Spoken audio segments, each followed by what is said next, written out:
नमस्कार भाई लोग, कैसे हो? आप लोग का संडे कैसे बीता? आई होप कुछ कंस्ट्रक्टिव किया होगा आप लोगों सबने। तो हम लोग जो पीटर लिंच की किताब पढ़ रहे थे, उसी का एक सिलसिला चालू करेंगे। ऐसे तो संडे में हम कुछ दूसरा वीडियो करते हैं, थोड़ा सा एक्सपेंड करते हैं इसको, बट एक जो चैप्टर था हमारा best time to buy and sell, उसको हमने दो पार्ट में डिवाइड किया था। तो उसका एक पहला पार्ट ऑलरेडी हम डिस्कस कर चुके हैं। जिन्होंने नहीं देखा है वो प्लीज़ आप देख लेना मेरा पिछला वीडियो। और एक जो चैप्टर 9 भी हम लोग डिस्कस किए थे, जिसमें हम लोगों ने कैटेगरी ऑफ स्टॉक्स, या हम लोग बोले थे कि कौन कौन सी जाती है स्टॉक्स की। नहीं, चैप्टर 9 नहीं है,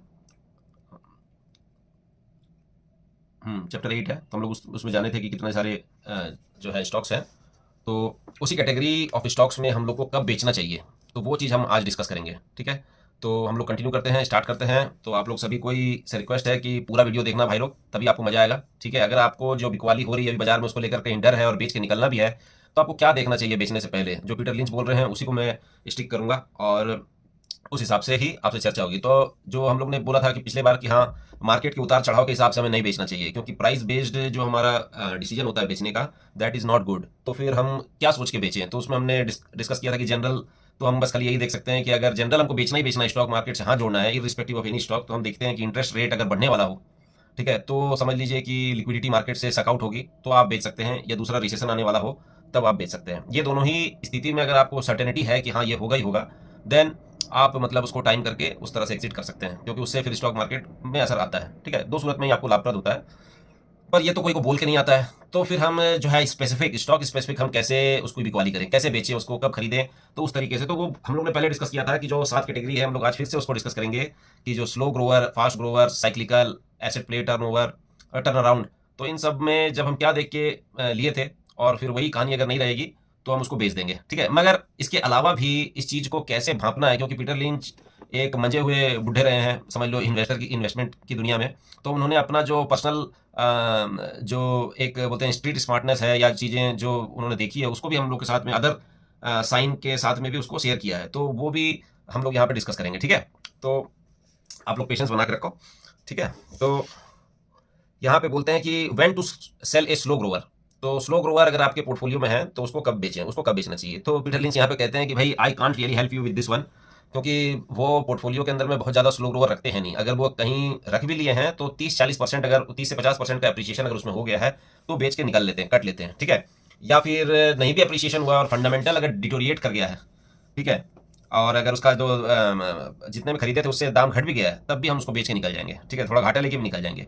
तो और दूसरे संकेत क्या है? पहला संकेत है कि भाई कंपनी मार्केट शेयर लूज कर रही है लगातार 2 सालों से, और अब उन्होंने एडवर्टाइजिंग के लिए कोई दूसरी एजेंसी हायर कर ली है। ठीक है, तो इसका मतलब है कि उनको वो फ्रस्ट्रेट हो गए हैं कि वो पहली एडवर्टाइजिंग एजेंसी से कि भाई अब एडवर्टाइजिंग के बल पे ही चलेगा, प्रोडक्ट के बल पे उनका नहीं चल रहा है। ठीक है, दूसरा कि पिछला 2 एक्विजिशन जो कंपनी का रहा है वो डाइवर्सिफिकेशन लग रहा है। जो हम लोग बोले थे कि डाइवर्सिफिकेशन के नाम पे हमें मिलता है डाइवर्सिफिकेशन। ठीक है, कंफ्यूज नहीं होना। डाइवर्सिफाई जो है, अगर नहीं आपको समझ में आ रहा है तो पिछला वीडियो आप हमको हमारा देखिएगा, तो आपको सारी टर्मिनोलॉजीज जो डिस्कस करते हैं वो समझ में आ जाएगा। कोई नया प्रोडक्ट नहीं आ रहा, ना R&D पे खर्च बढ़ा रहा है, बस अपना पुराना जो किला फतेह किया हुआ है उसी के नाम के सारे चल रहा है। तो उस सूरत में भी स्लो ग्रोवर को बेचना चाहेंगे पीटर लिंच। ठीक है, एक्विजिशन के लिए इतना पैसा दे दिया है कि जहां बैलेंस शीट में पहले मिलियंस कैश में रहता था, अब मिलियंस कर्ज में दिख रहा है, डेट में दिख रहा है। ठीक है, तो उस वक्त में भी बेचना चाहेंगे। और एकदम दाम घट जाने के बाद में भी उसका डिविडेंड यील्ड कोई अट्रैक्टिव नहीं लग रहा है। स्लो ग्रोवर को और किस चीज़ के लिए लेते हैं लोग? ग्रोथ प्ले करने के लिए तो लेते नहीं है, उसका डिविडेंड यील्ड के लिए लेंगे। तो उसका डिविडेंड यील्ड जो है वो अट्रैक्टिव नहीं लग रहा है इन्वेस्टिंग पॉइंट ऑफ व्यू से, तो भी हम उसको बेच देंगे। तो ये हुआ पहला कैटेगरी। हमने स्लो ग्रोवर अगर हमारे पास में है भी, जैसे हिंदुस्तान यूनिलीवर या कोलगेट पाल्मोलिव, हमारे इंडियन कॉन्टेक्स्ट के हिसाब से नेस्ले, जो बहुत सने सने, थोड़ा मारिको में इस बार आया था, तो आप वो देख सकते हैं, डाबर हो। तो इन सबको मतलब एक जनरल हम डिस्कस कर रहे हैं कि उन सबको मतलब आपको क्या देख के बेचना चाहिए। फिर हम वो डिस्कस करते हैं व्हेन टू सेल ए स्टालवार्ट।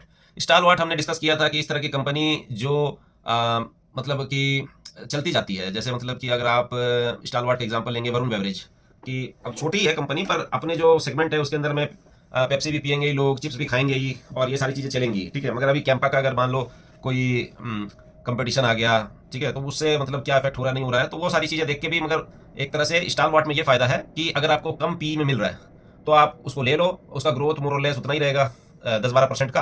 पर आपको, क्योंकि डिविडेंड यील्ड वाली कंपनी होती है, तो इस एक लेवल के ऊपर नीचे गिरती नहीं है, तो उसका फिर डिविडेंड यील्ड अट्रैक्टिव हो जाता है। तो उस सेंस में वो कह रहे हैं कि हाई पी जब हो जाए तो उसको बेच दो, और लो पी में अगर मिल रहा है तो उसको ले लो। ठीक है, तो उसी यहाँ पे मतलब जो स्टार वाट है वो पी री रेटिंग के लिए लेते हैं, ठीक है। अर्निंग्स तो जो नॉर्मल बढ़ता है उस हिसाब से बढ़ेगा, तो यहाँ पे आपको 10 बैगर नहीं मिलेगा, तो सस्ता पी में खरीदो और ऊंचे पी में बेच देता हूँ, ठीक है। कई बार उसी स्टॉक को ऊंचे पी में बेचने के बाद फिर से नीचे जब मिलता है तो उसको फिर से खरीद लेते हैं, ठीक है। तो वो कहते हैं बेचने के और भी संकेत है कि ग्रोथ रेट घट रहा है और कंपनी खर्चा काट के प्रॉफिट ला रही है। जो प्रॉफिट लाना है वो खर्चा काट के ला रही है, ना कि ग्रोथ। मतलब अगर जैसे कोई 12% भी ग्रोथ कर रहा था, वो 8 पे आ गया, 8 वाला 6 पे आ गया, जब ऐसा हो गया स्टार वाट का, तब फिर उसको बेच दो, जैसे डी मार्ट के साथ ऐसा हुआ, ठीक है। फिर नया प्रोडक्ट पिछले 2 साल में जो भी लाया वो कुछ खास चला नहीं, और बाकी प्रोडक्ट भी अभी टेस्टिंग फेज में 1 साल बाद आएगा, तो उसको भी उतना मत वेट करो, उसको भेज दो। उसका पी मान लो 15-20 का है और बाकी जो कंपनी है उससे सस्ता में 10 के पी में मिल रहा है, और एकदम रिलेटिवली सेम टाइप की कंपनी है, सेम प्रोडक्ट का जो उसका सेटअप है, तो कोई भी डायरेक्टर या ऑफिसर उस कंपनी का पिछले 1 साल में शेयर नहीं खरीदा, ठीक है। तो ये थोड़ा सा मेरे को मतलब उतना रिलेवेंट नहीं लगा, बट जो लिखा है हम डिस्कस करके बता रहे हैं। फिर एक प्रमुख प्रभाग जो 25% का बिक्री लाता है वो मंदी की चपेट में आने से मतलब उसका जो धंधा है गंदा हो सकता है, तो उस केस में भी स्टार वाट को वो बेचना चाहेंगे। तो यहाँ पे हमने ये डिस्कस कर लिया जो स्लो ग्रोवर कब बेचना है, स्टार वाट कब बेचना है। तो आप भी अपने पोर्टफोलियो में इसको रिव्यू कर सकते हैं। किसी स्टॉक स्पेसिफिक खरीदने बेचने की सलाह तो मैं देता नहीं हूँ, ठीक है। तो फिर हम लोग साइक्लिकल के बारे में अब जानेंगे कि साइक्लिकल जो है उसके बारे में पीटर लिंच क्या कह रहे हैं कि कब बेचना चाहिए हमको। तो साइक्लिकल को लेते ही हम क्यों है, जब उसका चक्का घूमने वाला होता है। जैसे अभी ऑटो इंडस्ट्री में हमको दिख रहा है कि कमर्शियल व्हीकल स्पेस में जो चक्का घूम रहा है, ठीक है, अभी अर्ली है, पर फिर भी हमें मतलब कि एटलीस्ट अर्ली साइन तो मिले हैं। बाद में ये जो है सस्टेन करता है या नहीं करता है वो देखने की चीज़ है, ट्रैक करने की चीज़ है। बट नेवरदलेस हमें मतलब कि ऑटो इंडस्ट्री के रिवाइवल के संकेत मिल रहे हैं, ऑटो एंसिलियरी से भी, और जो है आपका जो क्रैंक साफ्ट इस तरह की जो चीज़ें बनाते हैं, camshaft, bearing, gear, motors, तो सारी चीज़ों में आपको मतलब कि जो ऑटो एंसिलरीज हैं उससे रिलेटेड भी आपको, जैसे अपना फीएम इंडस्ट्रीज है, एसजीएस है, और क्राफ्ट्समैन ऑटो है, तो इस तरह की जो भी मतलब हमको दिख रहे हैं कि जो कंपनी है सभी हायर लो वाले पैटर्न में भी चल रही है। तो हम लोग उस सेंस में भी हम लोग समझ सकते हैं। तो दूसरा जो है उसका जो साइक्लिकल के लिए हमको देखने के लिए एक पहले ही हम लोग बताए थे कि इसको बेचना कब है। तो जब ये चक्का जब चलने वाला रहता है तब हम लेते हैं, तो जब चक्का थमने वाला होगा तो हम उसको बेचेंगे। तो कैसे पता लगाओगे कि इसका चक्का जो है थमने वाला है, तो उसका जो तरीका है, एक इंपॉर्टेंट तरीका वो बताया था कि भाई उसका जो इन्वेंट्री को ट्रैक करो। जब पार्किंग लॉट में भी माल रख रहा है मतलब अब तुम्हें बेच देना चाहिए, ठीक है। तो ये वाला बात है। तो कभी कभी जो है फंड हाउस, बड़े फंड हाउस वगैरह जैसे वैनगार्ड वगैरह इतना लंबा पूरा साइकिल खेलने का इंतजार नहीं करते हैं। वो जैसे मान लो ऑटो साइकिल अमूमन 3 से 4 साल चलती है, तो हो सकता है वो तीसरे साल में ही वो बिना कोई इस तरह के संकेत देखे ही बेचने लगे। वो मतलब कि एंटीसिपेशन में कि अब 3 साल चल गई तो चौथा साल तो गिरेगा ही, तो हम पहले ही बेच देते हैं। तो उस तरह से भी बिकवाली आ जाती है इसके अंदर में, ठीक है।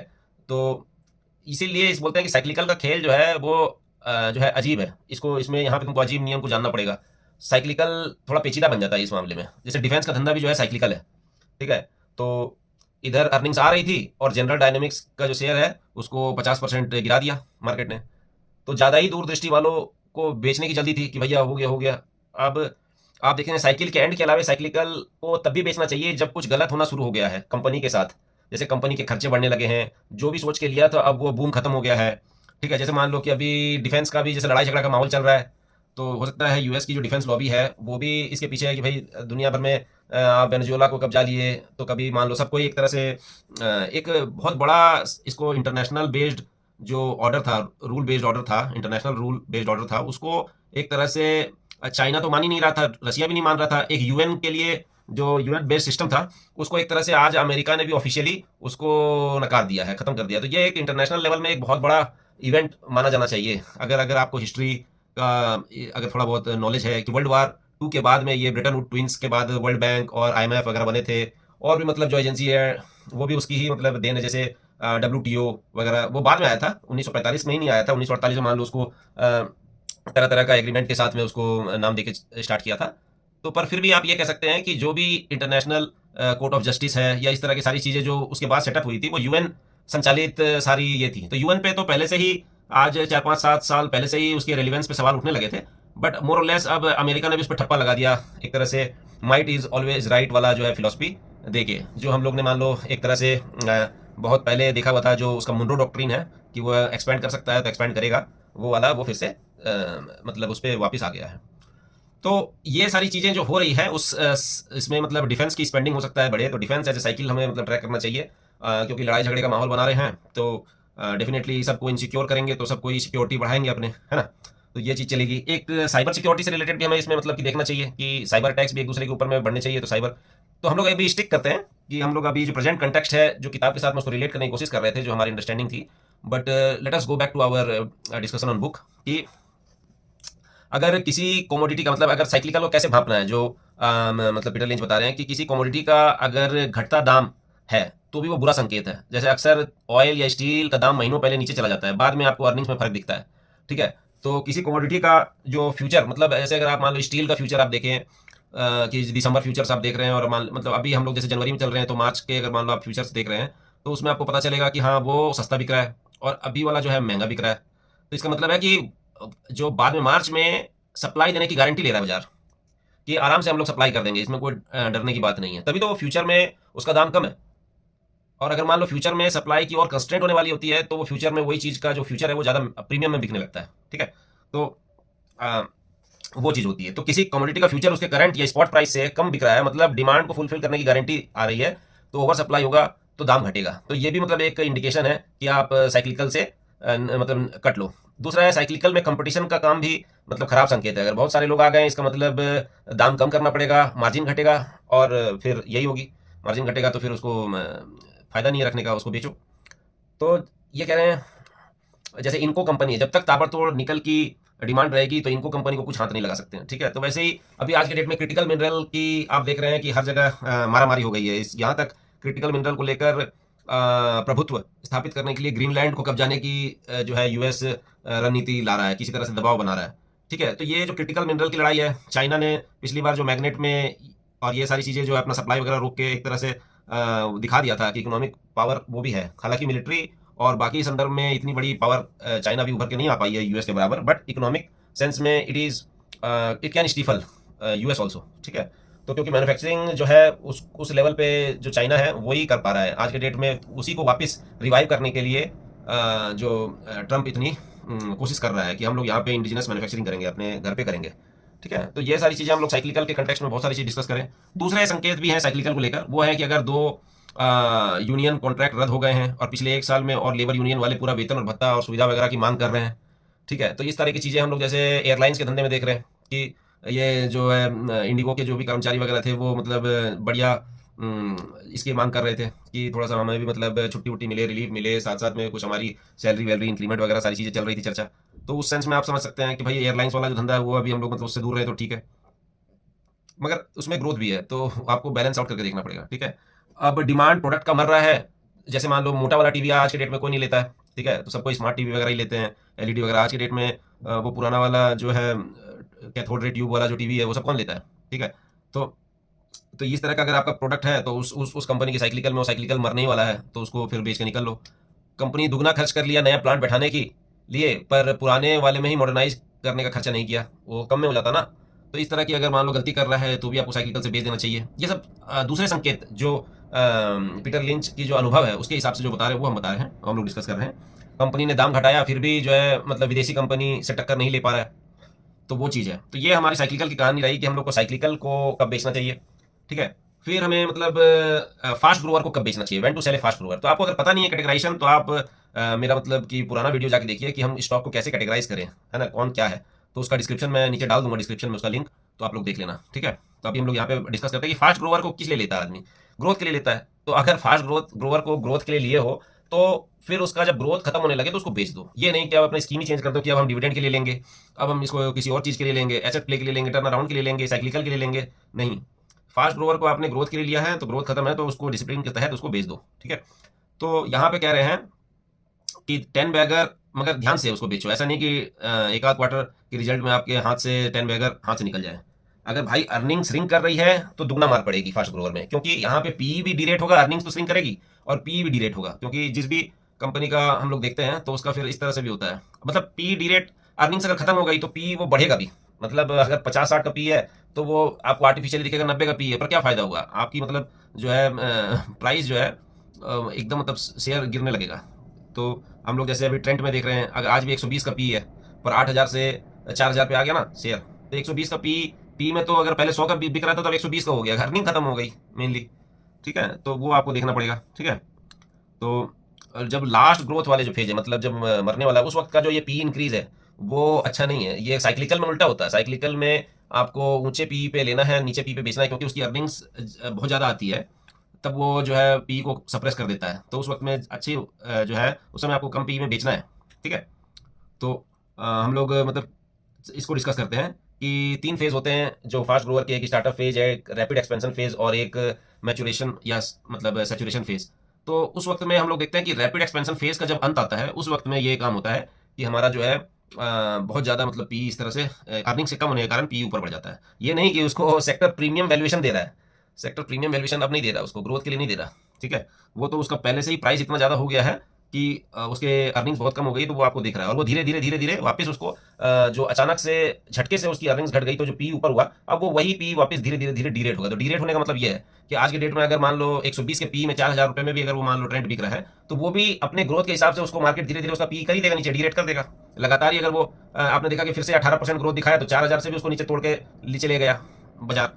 तो जैसा वो ग्रोथ दिखाएगा उस हिसाब से फिर से उसकी री रेटिंग होगी, चाहे नीचे की तरफ चाहे ऊपर की तरफ, ठीक है। तो हम लोग ने ये देखा।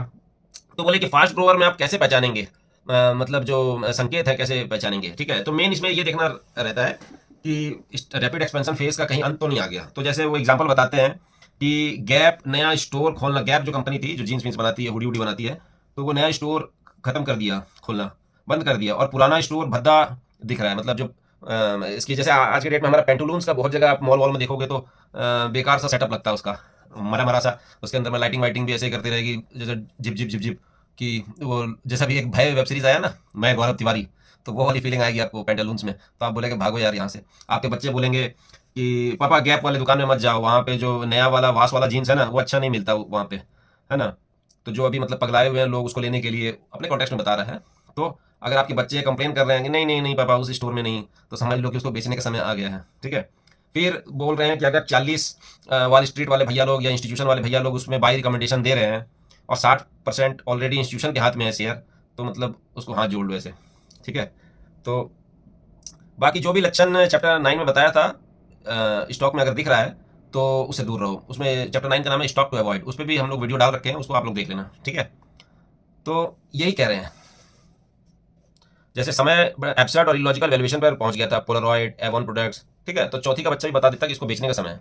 दूसरा संकेत है फास्ट ग्रोवर का कि सेम स्टोर सेल्स ग्रोथ जो है पिछला क्वार्टर का 3% कम आया, मतलब सेम स्टोर सेल्स ग्रोथ बढ़ने के बजाय थोड़ा सा घट गया।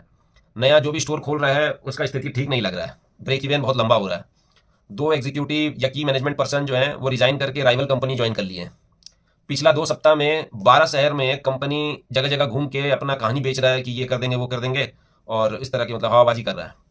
और 30 के पी में बिक रहा है, जबकि सबसे किसी भी एनालिस्ट का सबसे ऑप्टिमिस्टिक प्रोजेक्शन भी जो है 15-20% की अर्निंग ग्रोथ का ही कह रहा है, ठीक है। तो वो कह रहे हैं, हालांकि ये 30 के पी में 15-20% का अर्निंग ग्रोथ तो भी ठीक लग रहा है हमारे जो इंडियन कॉन्टेक्स्ट के हिसाब से, मगर वो वहाँ के हिसाब से बताए हैं, ठीक है। तो हम लोग इसको भी फास्ट ग्रोवर को हमको कब बेचना है वो भी हमने देखा। फिर हमको देखना है कि when to sell a turnaround, turnaround को हमको कब बेचना है। तो टर्न अराउंड को हमको किस लिए लिए थे कि वो टर्न अराउंड होगा, तो अगर टर्न अराउंड हो गया है तो उसको बेच दीजिए। अब उसको पता चल गया है कि अब वो खड़ा हो गया है, तो अब उस भाव में आप उसको मतलब दोबारा से ये नहीं सोचिए, ठीक है, कि भाई अब और उसमें से क्या टर्न अराउंड होगा। जब दुनिया को पता चल गया कि वापस टर्न अराउंड हो गया, तो आप उसको मतलब बेचिए और निकलिए, ठीक है। अब चाहे ग्रोथ हो या साइक्लिकल हो या जो भी हो, तुमको अगर ग्रोथ के लिए रखना है तो फिर दोबारा से दिमाग को रीमॉडल करो, वापस उसको माइंड मेकअप करो। कि जैसे क्रिस्लर का एग्जांपल देते हैं कि क्रिस्लर $2 का, $5 का, $10 के में टर्न अराउंड था, पर $48 का जब पहुंच गया तो उस जगह से उसको तुम टर्न अराउंड की संज्ञा नहीं दे सकते। उसके बाद वो साइक्लिकल हो गया है। ऑटो कंपनी का क्रिस्लर जो थी वो उसका साइक्लिकल हो गया। साइक्लिकल को फिर साइक्लिकल की नजर से आके देखो, ठीक है। टर्न अराउंड में जैसे आप देख रहे थे कि भाई टर्न अराउंड में हम लोग कैसे देखते थे, याद है आपको बताया था कि टर्न अराउंड में हम ये देख रहे थे कि डाइवर्सिफिकेशन, जो अपना पुराना कलेश वगैरह है वो काटा है, डाइवर्सिफिकेशन हटाया है, अपना पुराना पाप धोया है, इस तरह का करके अपना जो नीश प्रोडक्ट है, एक चीज काम करता है उसी काम पे फोकस लाया है। तो उस चीज को हम लोग बोलते हैं कि टर्न अराउंड स्कोप है। पर हो गया ऑलरेडी टर्न अराउंड। जैसे जिलेट वाले में बताया था कि जिलेट 50 तरह का काम चालू कर दिया पर वापस जाके फोकस किया तो टर्न अराउंड हुआ। अब हो गया एक बार टर्न अराउंड, तो आप उसको साइक्लिकल मानेंगे या मान लीजिए सेक्युलर ग्रोथ वाला मानेंगे, जो भी मानेंगे, फिर उसको तो नया संज्ञा देना पड़ेगा और उसके हिसाब से उसको एनालाइज करना पड़ेगा, ठीक है। अब यहाँ से $48 से आप टर्न अराउंड समझ के उसको $480 का नहीं समझ सकते, ठीक है। ख्याली इस तरह का पुलाव नहीं पका सकते आप, ठीक है। तो वो बोलते हैं दूसरे संकेत भी क्या है टर्न अराउंड के, कि कर्जा जो पिछला 5 क्वार्टर से घटे जा रहा था वो अचानक से बहुत ज़्यादा बढ़ गया इस क्वार्टर में। सेल्स ग्रोथ का दुगना इन्वेंट्री का ग्रोथ हो रहा है। पी ऊंचा है, अर्निंग उतना आएगा कि नहीं कोई गारंटी नहीं है। कंपनी का बिक्री का आधा एक ग्राहक से आता है, और वो ग्राहक भी का भी जो धंधा है खुद में वो भी मंदा लग रहा है आने वाले समय में, ठीक है, मन झेल रहा है। तो इस तरह की अगर आपको सिचुएशन दिखती है तो टर्न अराउंड से आपको भी टर्न अराउंड होना होगा, मतलब कटना होगा, ठीक है। फिर बोलते हैं कि एसेट प्ले को हमको कब बेचना है। तो एसेट प्ले को हमको कब लिए थे, हम लोग देखते थे कि इसके अंदर में हिडन एसेट है तब लेना, मगर हमको कैसे पता चलेगा, इतने सारे गिद्ध और शिकारी इन्वेस्टर के रहते हुए अमेचर इन्वेस्टर के लिए एसेट वाला सही स्टॉक खरीदना मुश्किल है, और उससे भी मुश्किल है कि कब बेचना है। तो इसीलिए यहाँ पे हिदायत यही है कि जब तक कोई बड़ा शिकारी उसमें नहीं आ रहा है तब तक उसको बेचना नहीं है, चाहे उसको आप कब भी लिए हो, ठीक है। तो थोड़ा वेट करो। एसेट प्ले जो बेस्ट आइडिया होता है कि पहले शिकारी को आने दो, अगर सही में छुपा है एसेट कंपनी में तो इस तरह के फन्ना खान लोग, तोप लोग आएंगे, स्टेनबर्ग, हाफ्ट, राइचमैन और जो भी है, मतलब Bass brother, Icahn, Belzberg, Pritzker, Irwin Jacobs, sir James Goldsmith, Donald Trump, Boone Pickens और may be even Merv Griffin. तो इस तरह के जो नाम बताया है ये लोग जो है एसेट प्ले के धुरंधर हैं। तो अपना जो डोनाल्ड ट्रंप है, डोनाल्ड चचा, वो एक तरह से समझ लीजिए कि जो है रुपया का माल चाराना में खरीदने का या चवन्नी में खरीदने का उसका पुराना एक्सपीरियंस है। तो अगर सही में एसेट है तो उसको वो लेने दो उसको पहले, ठीक है। फिर आप भी ले लो साथ साथ में, जब हो रहा है तब आप उसको खेल सकते हो, ठीक है। तो जैसे एक एग्जांपल बताते हैं, अलेक्जेंडर और बाल्डविन कंपनी थी, उसके पास 96,000 एकड़ हवाईयन रियल इस्टेट था और शिपिंग राइट्स वगैरह भी थी। तो वेनबर्ग जी आए, धीरे धीरे बढ़ाए और स्टॉक ऊपर गया, ठीक है। उसी तरह से एक और स्टॉक की बात करते हैं, स्टोरर ब्रॉडकास्टिंग, और एक और डिज्नी भी था। तो डिज्नी की कहानी है कि यहाँ स्टीनबर्ग आए और उसका वैल्यू बढ़ाए। तो जैसे हमारे यहाँ पे भी हमने देखा था कि जो है, क्योंकि स्टीनबर्ग ने जब ले लिया तो उसका एज ए प्रमोटर ही बन गया, उसको अच्छे से स्टीयर किया। अच्छे जब आते हैं इस तरह के फंड हाउस लेने और रुपया का माल चालाना में लेते हैं तो उसको वो फिर रुपया का वैल्यू बना के भी बेचते हैं, समझ रहे हो। तो जैसे सीजी पावर वाला हमारे यहाँ पे किया था, मुरुगप्पा ग्रुप वाला जो लिया था, वो रुपये का माल चाराना में लिया या 5 पैसे में लिया, मगर वापस उसका पूरा का पूरा दाम वसूला। तो यही एसेट प्ले की खासियत होती है कि अच्छा ग्रुप अगर उसका नेतृत्व करने आता है तो वो पूरा का पूरा खड़ा कर देता है उसका जो वैल्यू है। तो वो कह रहे हैं कि आजकल अंडर वैल्यूड एसेट की तलाश में इतने गिद्ध घूम रहे हैं कि स्टॉक में अप्रिसिएशन जल्दी मिल जाता है। पहले तो दादा खोजता था और पोता को मिलता था फायदा, पूरी जिंदगी निकल जाती थी, पर एसेट प्ले होता नहीं था। मतलब ले लिया, जैसे वॉरेन बफेट को भी टेक्सटाइल बिजनेस ले लिया था, पर उसका जो एसेट में चाहे उसमें कितना ही छुपा रहे, पर एसेट प्ले हुआ नहीं, ठीक है। आदमी बुढ़ा हो जाता था, एक नया पैसा नहीं बनता था उसकी जिंदगी में, सस्ता में लिया, और अगर बेचने की हड़बड़ी है, बेचने की अगर उसको जिद है तो बेचना सस्ता ही पड़ जाएगा। पर अब इतने घूम रहे हैं कि जो है मार्केट उसको अगर उसके नज़र में आता है तो उसको रिलेट कर ही देता है। तो एक बार जो बून पिकन्स है वो मेरे को बताया जो है कि भाई गल्फ ऑयल खरीदे जाने वाला है। मैं बोला यार कि गल्फ ऑयल तो इतना बड़ा कंपनी है, उसको कौन खरीदेगा, नामुमकिन। पर वाकई में उसको खरीद लिया सेवरॉन ने। तो जब सेवरॉन आ गए और उसको खरीद लिए तो फिर मेरे को मतलब विश्वास हो गया कि भाई अब तो दुनिया के अंदर में बड़े बड़े कॉन्टिनेंट भी खरीदे जा सकते हैं। अब ग्रीनलैंड का उदाहरण आप देख ही रहे हैं कि उसको खरीदने की बात चल रही है। अमेरिका वाला कह रहा है कि सबको हम dollar dollar million million dollar दे देंगे सबको, तो वो भी जो है हो सकता है बेच दें। तो जब तक इस तरह के लोग नहीं आते हैं, डोनाल्ड ट्रंप टाइप, बास ब्रदर, स्टेनबर्ग, वेनबर्ग, जो भी है ये सब फनी खान लोग, तब तक आप उसको बेचिए मत, ठीक है। वो लोग आके जब अप्रिशिएट कर दें एसेट प्ले को, जब आप उसका बेचने का सोच सकते हैं। तो ये हमारी जो है इसकी एसेट प्ले की कहानी रही। उसको बेचने की एक और मतलब संकेत बता रहे हैं, कुछ और संकेत, कि जो है सबको लग रहा है कि शेयर जो रियल मार्केट वैल्यू से सस्ता बिक रहा है और मैनेजमेंट बोल रहा है कि 10% और बेच देंगे हम, ठीक है, जिससे कि हमारे धंधा को और हम पुश करें। तो भाई साहब अगर सच में रियल एसेट है तो मैनेजमेंट उसको सस्ता में क्यों बेचेगा। फिर एक प्रभाग जिसका 20 मिलियन उस कंपनी का, मतलब उस डिवीजन से हमको 20 मिलियन उगाई की उम्मीद थी और आया सिर्फ 12 मिलियन, तो इसका मतलब कुछ लोचा है दया, ठीक है। और दूसरा एक और भी है एसेट प्ले में कि अगर मान लो घाटे की कंपनी है और कॉर्पोरेट टैक्स रेट ही घट गया है तो वो जो लॉस को, कॉर्पोरेट टैक्स लॉस जो है कैरी फॉरवर्ड जो कर पाएगा वो भी कम रहेगा, तो वो आगे के लिए, फ्यूचर के लिए जो अर्निंग के साथ उसको एडजस्ट करेगा वो भी कम ही होगा। तो उस हिसाब से उसकी वैल्यू बहुत घट जाती है जब अगर वो मतलब कि अपना टैक्स लॉस को कैरी फॉरवर्ड नहीं कर पाता है। तो दूसरा एक और संकेत है कि इंस्टीट्यूशन वाले भैया लोग पहले 25% शेयर उठा रखे थे, अब 60% शेयर उठा रखे हैं, और इसमें बोस्टन वाले कई ग्रुप भी हैं। तो इसका मतलब हो गया, उसका खेला हो गया है, अब उसके अंदर से निकल जाना चाहिए। एसेट प्ले सब कोई एक साथ अमीर तो होगा नहीं, तो जब सब आपके हाथ में आ गया है तो वो एसेट की मतलब पूरी जो है वैल्यूएशन प्ले हो गई है। तो इसी के साथ हम लोग मतलब इस जो है चैप्टर का भी विराम देंगे, और एक तरह से अनऑफिशियली इस किताब में भी हम मतलब ख़त्म कर दिया हमने इस किताब को। अब जो है इस तरह के चैप्टर बचे हुए हैं कि 12 silliest and most dangerous thing people say about stock prices. फिर एक चैप्टर में वो बताते हैं ऑप्शंस, फ्यूचर्स एंड शॉर्ट्स, ठीक है, तो वो क्यों नहीं खरीदना चाहिए और वगैरह।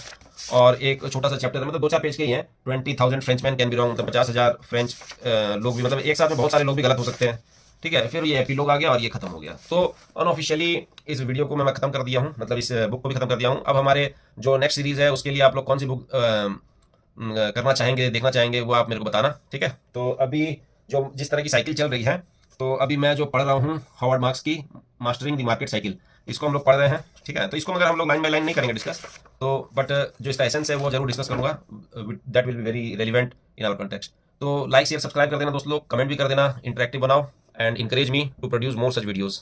Thank you.